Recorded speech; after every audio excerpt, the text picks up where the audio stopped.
Moving on to the next topic, which is the fourth topic of the day, and the topic is old age donors, and for which it would be moderated by Dr. Shankar Sundaran sir and Dr. Chaco Jacob sir from Bangalore, who would introduce our speaker for the day, Dr. Sanjay sir, who is also from Bangalore. Over to you, sir. At the outset, I would like to thank MCure and also for inviting me to moderate this session along with my guru, Professor Chaco Jacob. Sanjay is one of my sort of proteges. He was with me long ago and is one of the brilliant nephrologists who's dynamic and is quite aggressive. And it will be interesting to hear his story on elderly donors. In fact, my own experience has been that we have quite a few elderly donors. This was 1995 when the Organ Transplant Act was passed. We had a grandfather who was 80 years old, wanted to donate to the grandson. And at that time, grandfather was not considered related donor. It had to go to the authorization committee. The authorization committee, for some reason, because of the so-called scam had occurred, they were very scared and they refused to give permission for the grandfather to donate. And the grandfather actually approached the court and he himself argued, saying that in my tradition, if I die, my grandson actually carries the funeral pyre. I don't want the reverse to occur. So I need to give the kidney and save my grandson. And with a court order, we did the transplant. And the grandfather at 80 donated, and I think at the age of 95, he passed away. And the recipient is still now 30 years, 25 years, still going on well. So I think age per se should not be a problem. I request Dr. Chaco sir also to give some idea on old age donors and his experience before Sanjay talks. Sir. I think as Sundar mentioned, I think age by itself should not be the single criteria.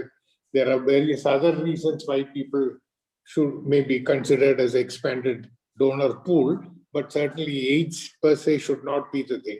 I remember once a 70-something-year-old man wanting to donate to his brother, and what the anesthetist did was he climbed up a flight of stairs. And she said he did better than me, so I think I'll accept him. So I think age per se should not be the criteria as the single criteria to take or not accept somebody as a donor. Anyway, we're interested to hear what Sanjay has to say. So sir, good to be married to an anesthetist, sir. Sanjay, over to Sanjay. Thank you, sir. First of all, I thank Dr. Sundar sir. He had given a good introduction of mine. I always consider him as one of my first gurus. And I'm really lucky that my guru is there today moderating my talk. And along with the guru of gurus is also there. It's a privilege that you're looked over by your gurus when you are giving your talk. So today I've been asked to talk on old age donors. I had started this old age donation program after one failure with my ABO incompatible. And what I came to know is over a period after 2-3 transplant that I did of ABO, that one thing, cost is more, and you are risking. You don't know which patient will do well, as we had discussed earlier. So I started with old age donor, and the first old age donor that I did was 72 years old. So initially I was a little skeptical because, everywhere beyond 65, they used to say no to the donors. And once I started, now I feel that I should share my experience so that others also come out of their hiatus to take upon these patients to increase the donor pool. Now, one of the reasons we all know why we go ahead for the transplant is that the patient, they develop the survival benefit compared to the patient being on dialysis. The quality of life that we can offer. And the patient, if it is a successful transplant, they have a very active and the fruitful life. There are many instances all of you might have undergone where the patient has had children and are living a happy family life together also. And most important among the thing is that financially, though it looks that transplant is a big thing, but once the transplant sets in and you are doing fine, the monthly expenses of the family significantly comes down. Now, even if you see that there are so many benefits of transplant, but there is reluctance among our patients to go for it. Now it may be multiple factors. One is a nuclear family, so there is no one in the family to donate. There is and among the family members, now the incidence of diabetes is almost 20%. That is 1 in 5 is almost a diabetic. So you tend to find that among your family member, only the person who is ready to donate is either diabetic or hypertensive. And the religious beliefs are also hindering. Usually a staunch Hindu will believe that he should go back to the soil with full his organs intact. He doesn't want to lose any part of it. They call it, they don't want to have a defective body when he is going to the God. And the legal hazards, we all know, which are associated, in particular in Karnataka, what we face the difficulties. And last but not the least, the family physicians or those who are treating the family physician, they are not very forthcoming, saying that the cost is more and the outcome is bad. They need to be educated about the outcomes of the transplant. And last one, financially definitely not rewarding to the nephrologists. Now, if you go by the Westerner data, they believe that there is a 60-40 rule as far as the deceased donor transplantation is considered. So that is how the borderline donors had come into picture. So what is the 60-40 rule? It says that 60% of the kidney donors who undergo transplant, there is deceased, whereas it is the opposite now, and probably the live rate is much more in India. But if you see those who are on the waiting list, 60% of the kidney waiting list is active and 40% is inactive. This is the same in our country also. Over the last 1 year, my blood group A and blood group O has been blocked by 4 patients in each group. They don't accept either and they don't go for the test. So I'm blocked. About 60% of the patient on the waiting list, they will get a transplant. This is the international standards. Again, in India, it might vary, which again says that 40% who have registered will never go for a transplant, even if they are registered for cadaver. And 60% of the deceased donors are standard criteria, donation which happens. And 40% of the donation is again expanded criteria donor, even in the West. And if you look at the 10-year graft survival, the standard criteria donor has a better compared to the expanded criteria donor. And it is estimated that 60% of the discarded kidneys could be reused. This is the most important thing. And what are the kind of patients that you want to opt for? So as I told you earlier, these are the special kind of transplants which restrict to patients who have problem on the dialysis. You may have the patient who is not doing well on dialysis. He may have malnutrition, inflammation syndrome. 5 to 10% of our patients, they don't do well. And a good number of them, because they are on long-term dialysis, and now older patients are also on dialysis, they tend to develop the axles problem because of diabetes and the long duration of dialysis. And a good number of these patients also have a severe LV dysfunction, which may be uremic only or which may be diabetic associated, but there are no scars when you do the isotope scan. That means when you do transplant to such patients whom you expect not to do well on dialysis, their LV function significantly improves. I have an example where we did a transplant for ejection fraction of 25%, and we had done the isotope scan which showed no areas of scar. And when following transplant, within 4 weeks, his ejection fraction improved to 45%. So these are the special considerations where we can consider the expanded donor program like the old age donors. Now, should we risk the donor for this kind of transplant? Can we behave like a god? Now let us consider these situations. Now, the recipient who is supposed to undergo the transplant, he is the sole breadwinner of the family. And if he dies, what happens to the whole family? If we are very strict that we don't take the old age donors. And many of the times it happens that husband and wife are the only ones in the family. The children are outside the country and probably they are not taking care of their parent. If one among the spouse dies, then literally the other spouse also will go into the problems or depression, and it will push to the death of that patient also. In such situation where the support is definitely required, in that case we can think that a spouse might donate even if they are old age donors. Many of our patients will have unfulfilled responsibilities. The child has to be married. There are so many responsibilities, and the family has to be set right before he can think that he can go off. And one more important thing that I'm talking about, nowadays you are seeing very young recipients, patients in the age group of 20 and 30. They have donors in the family, like a father or mother may be donating, but you also have grandparents who are willing to donate. Now, when a young recipient, you know what is the longevity of a donation in our country? It is around 10 years, let us say average of 10 years. So a person who is 30 years gets a kidney from parent and gets that kidney to work for another 10 years. So what happens after that when he reaches 40?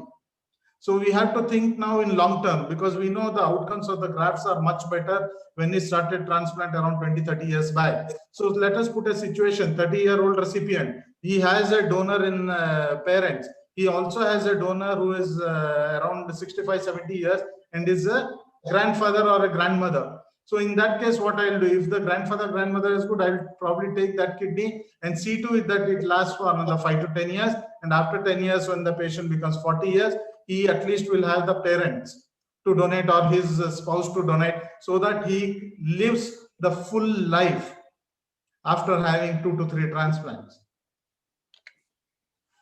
Now, when we are talking about these expanded the criteria donors, where I put our old age donors, so can we estimate the risk? Yes, there are certain programs which are available, like Kidney Donor Profile Index. It has now been used extensively in the US, and they use it for both deceased donor program as well as the live donor program. There is also something called as a Ramuzi score. Now they take into effect the various parameters of the donor, and they have a numerical variable. When they add it together, for example, for KDPI, if the value is more than 85, then it is considered as a expanded criteria donor, and usually above 85, they say the donor is not fit for same. Now, does this KDPI work for the from the Indian context? Does it fit into our patients?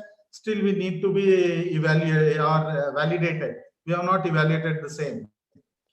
These are the parameters which are taken in KDPI, where they looked into the age of the donor, sex, recipient sex, donor EGFR. So multiple variables determines the outcome. So if the KDPI score is more than 85, then the patient or the donor is not fit to donate the kidney as per the guidelines. Now, it was very important that when they looked at expanded criteria donation and they did this KDPI scoring, almost 8 to 10% of the donation was rejected because the KDPI was not fitting into it. So this criteria is getting used in US. Still, we in our country, we have not used the KDPI criteria because the concept of expanded donor program has still not caught up. So the same criteria can also be used in our patients with old age donors to see whether they fall into a more riskier category and avoid transplant, or they can be taken up. Now, when do we call a donor to be an old age donor? So as per the US criteria, they take anyone above the age of 60 years as an old age donor. And if you take European criteria, it is above 65 years.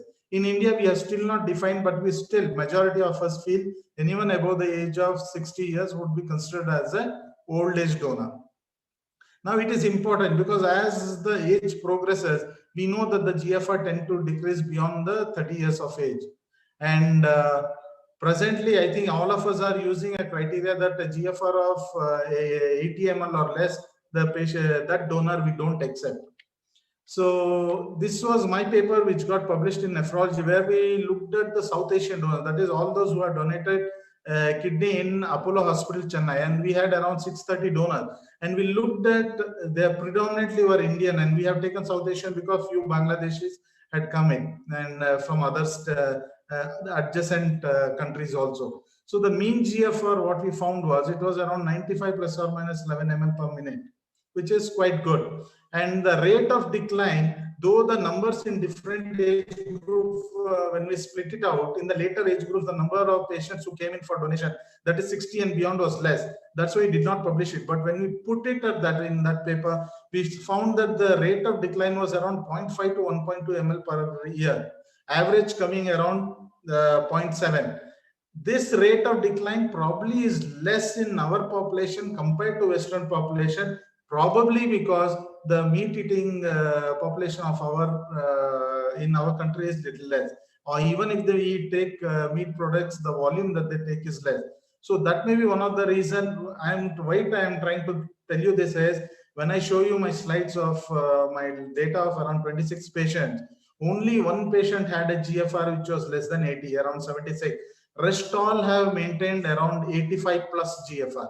So I'll show you that. That was the reason why I wanted to show you this of what we had done in our patients as donor and what we found at the rate of decline. Now, if you look at the published data, now there were two data which came in from Mayo Clinic, and one which was published in Journal of Urology. They found that elderly donors above the age of 55, there was no difference in the graft outcome or the patient survival at 1 and 5 years. And there was no extra morbidity or worsening of blood pressure or renal functions of the donors at 1 year. 1 year is a very short period, I know that. But these are the published data which are there. In the Mayo Clinic, again, they found that the death-censored graft survival, the patient survival, and the graft survival at 3 years was comparable to a related program. But there were a few more data which came out, and they found that the age of the donor was directly proportional to the risk of losing the graft at 5 years. So I will show you our data from the Suguna Hospital, what we have done. So totally till now, I have done around 26 patients, which includes 3 cadavers. That is, the cadaver kidney had an age more than 65 years. So if you look at the female to male ratio, the female donors were much more compared to the male donors, as usual in our transplant, how it happens. Now, if you look at the average age of all the donors, it was around 71.8. Now, those who were between 60 to 65, around 8 cases, 65 to around 70, around 5 plus 3 I have put because 3 were cadaver donors. And more than 70, I have done 4 cases. 80 years above, I have done 3 cases. If you look at the oldest age in my series is around 84 years. And the oldest recorded in the world is around 85 years and 3 months. Now, average creatinine of the donors at the time when I decided to take them was around 1.1. And average GFR, you see, it was around 91 ml per minute of these patients. And average time post-transplant now, after the transplant, is around 61 months for live donation, 49 months for cadaver donation. If I put together, it comes to around 50 months altogether. So almost 5 years of follow-up I have got with these patients. Now, among these, what were the risks for the patient? One of the patient had a graft loss at 8.5 years. He had developed chronic allograft nephropathy and he had a IgA nephropathy recurrence. One patient had a recurrence of diabetic nephropathy much earlier because he was not controlling the diet at 1 year and 9 months, and we lost him because of the infection. 3 patients who had functioning graft, and for infections like UTI and LRTI, they were lost to follow-up and we lost them outside. This is elsewhere.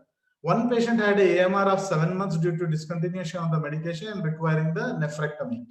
So the rest of the 20 patients, the average creatinine at present, the rest of the 20 patients is around 1.3 milligrams per deciliter. And all the cadaveric transplants have normal renal functions and they are less than 1.2. None of the donors, all the donors are literally on follow-up with me. And I keep checking them at least once a year. And none of the donors have had any major problems. In the sense, the renal functions are normal. I also monitor the 24 hours urine protein. And they have been maintaining the normal state only. Now, when I put this KDPI analysis to these old age donors of my series, I found that the highest KDPI recorded was 64. The lowest was recorded as 14 years, who was a 60-year-old father. And average KDPI came to around 42. Now, 84-year-old donor had a KDPI of around 58. Now, now I told you one of my patients had a low GFR of around 75.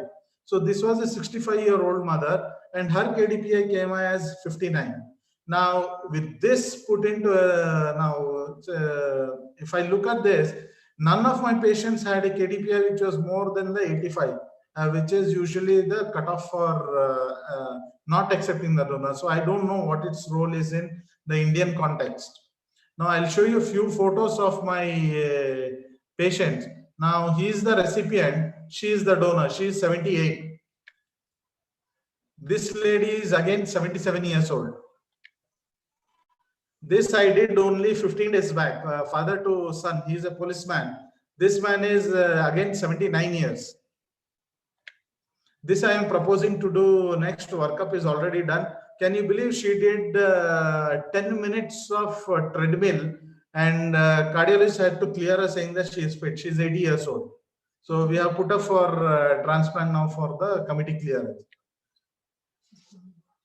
So recipient considerations, what we have to see. There are few things that I put forward, that in younger patients, we need to keep in mind that even if you give a kidney, that kidney is going to last around 20 to 12 years on the best. So what happens after that? So in that situations, if the patient has got grandparents as the donors, so even if they are old age, I prefer that I take grandparents first and keep the other parents or the spouse for the next set of transplant 10 years beyond. And other things that we have to take care so that the kidney lasts for long is you should avoid rejections in these patients. As you all know, it's an old age kidney, so the mass as such will be low. So to prevent that, I use induction, I use Graflon, just 100 milligrams one dose. I keep mycophenolate at 1.5 grams per day for first 6 months. Then I reduce it to 1 gram per day. Most important thing, we should not allow these grafts to have TAC toxicity. So here I tend to maintain post-transplant, that is immediate post-transplant TAC level of around 5 to 8 nanograms per ml. And I start my TAC at least -5, so that on the day of transplant, I have my TAC level, so that I am not surprised with the low or high level, creating problems for my graft. And at 3 months, I tend to keep it around 3 to 5 nanograms per ml. So this is my protocol for these old age donors.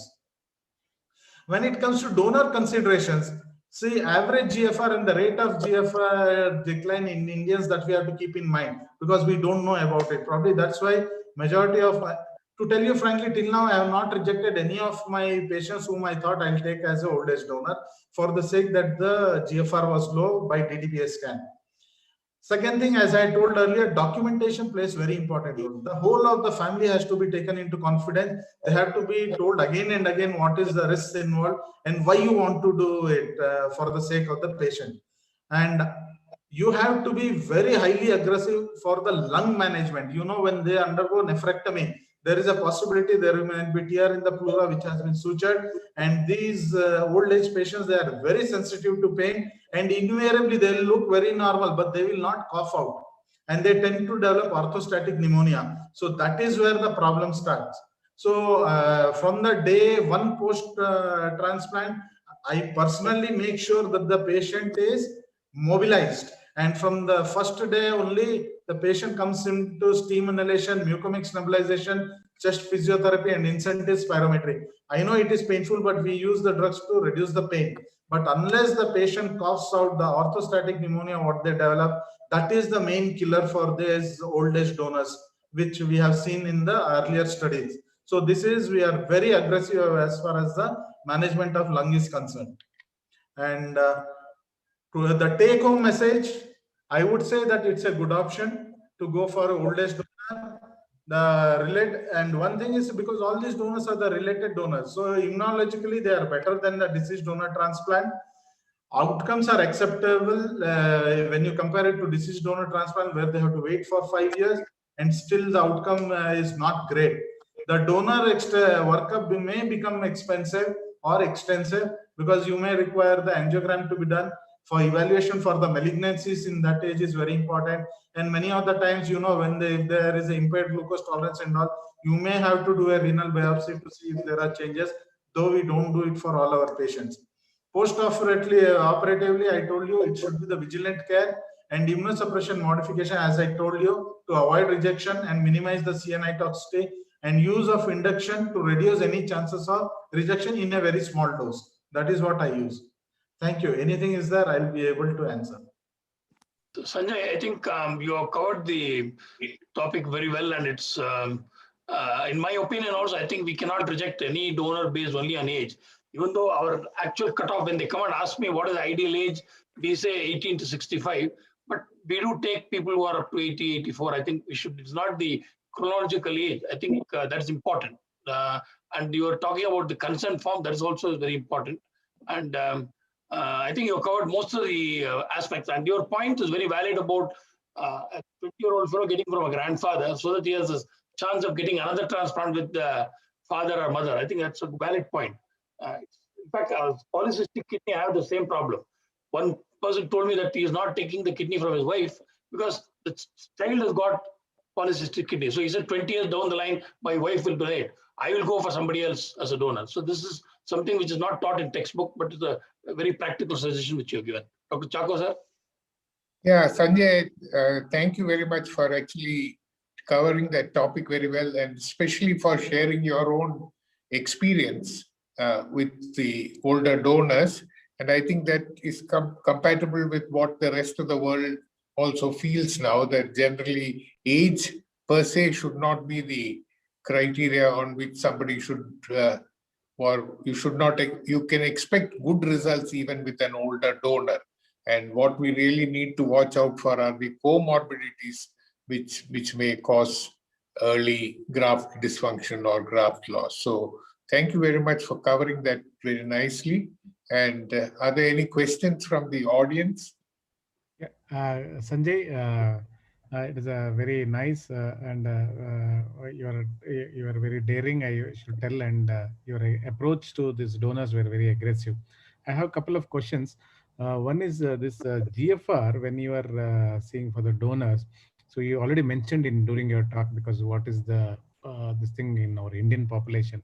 So when you measure the split GFR, do you see the normalized GFR or the absolute GFR? What do you see? It is normalized to the body surface area.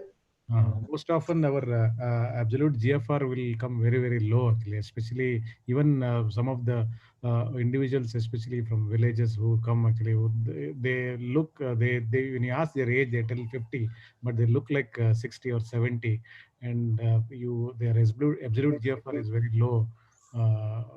So how do you manage, and what do you, when you are counseling the patient, recipient, what do you tell them?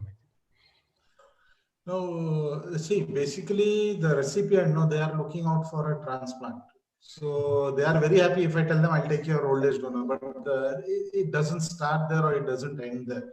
See, we have to tell them in detail, any patient who comes as a donor and a recipient, the whole family has to be sitting in front of you when you are trying to do the counseling.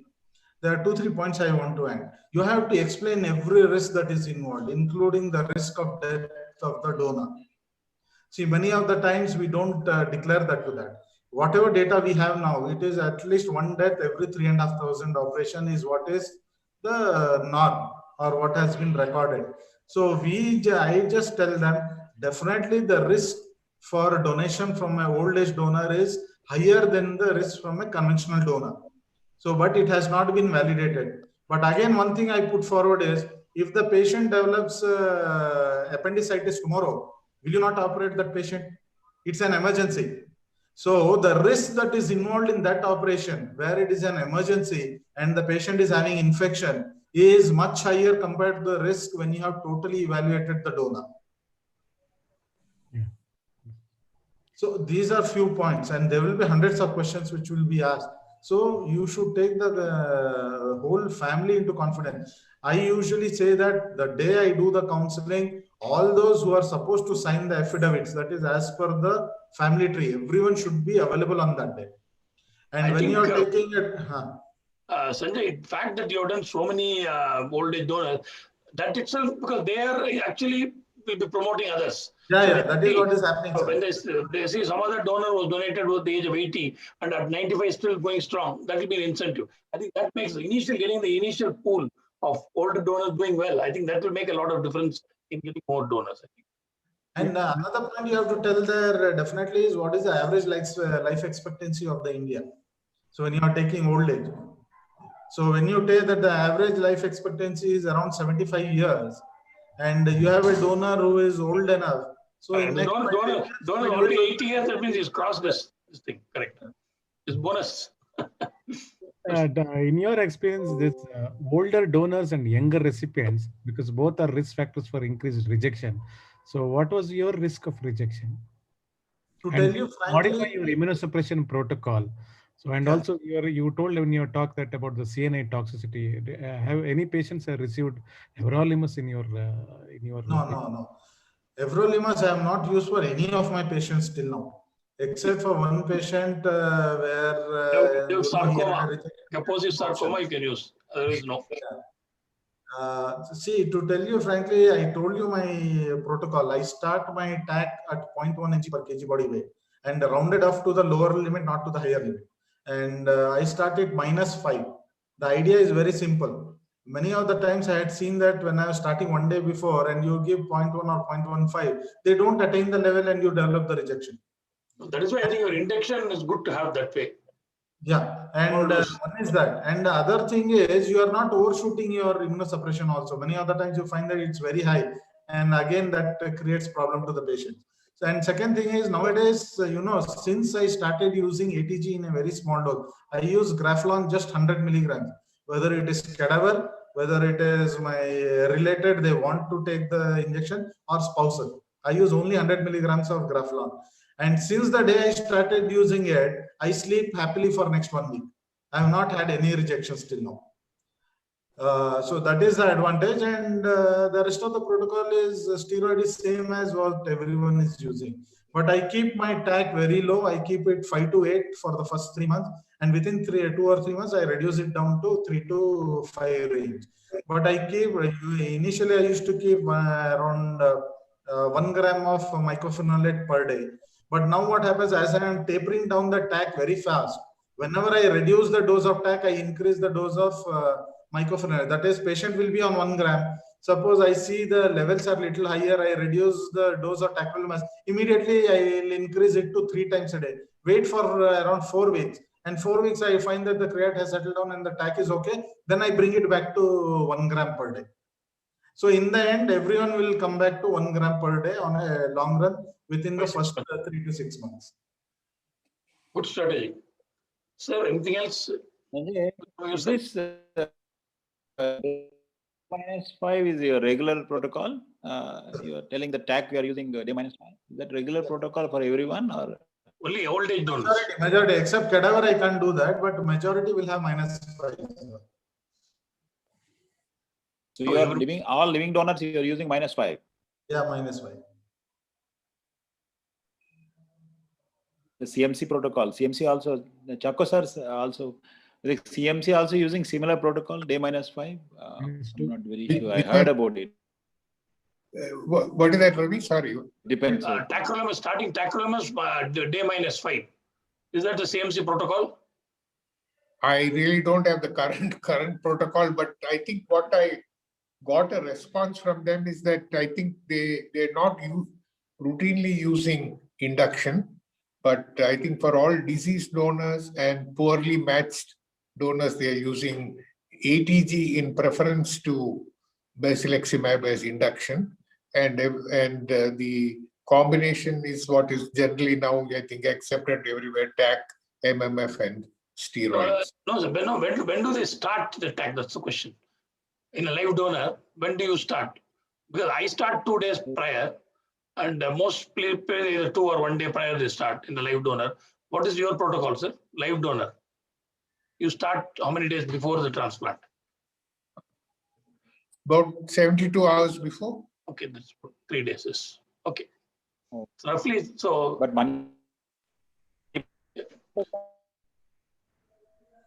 I think. you don't on the day of transplant. That voice is blocking out, sir. I think we will. Protocol is day 0 we are starting. We never had day minus at all.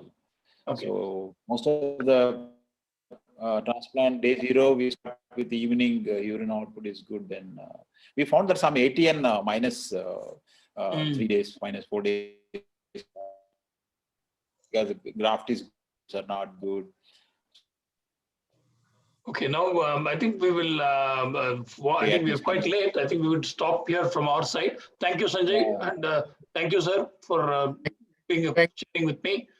Thanks. We'll go to the next session. I request the MCure people to take over. Thank you.